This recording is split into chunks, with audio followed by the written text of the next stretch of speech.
hair isn't getting longer, it's not because it's not growing. If it wasn't growing, your roots wouldn't come in so damn fast. What's actually happening is that the bottom is breaking off faster than it can grow in. I grew my hair from this to this in less than a year. You can see the timestamps, and no, I don't have extensions. This is all my hair. You can actually strengthen and hold on to your ends by using a bond builder. This is the one I use. It's called Antisocial by IGK. It uses vegan silk proteins to strengthen and repair your hair over time. And the part I love about it the most is that you use it when your hair is already dry and styled. You don't have to use it in the shower. It doesn't leave a lot of buildup. You just spray it right onto your ends.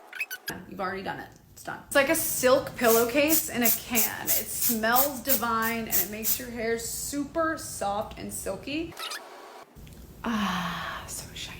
I've tried other bonding products. I used one that starts with an O and ends with an X. Don't know if I'm allowed to say this on TikTok Shop, but it made my hair feel like literal straw, so no. Look at the shine, and if you follow me, you know that I cut and box dye my own hair and have since I was a little girl, and if you haven't seen those videos, you can go back. I'll make a playlist for like box dye or something you can go back and see, but ever since I switched to IGK products in general, my hair is absolutely freaking thriving. And if you want to try this bond building dry mask, I have it linked right here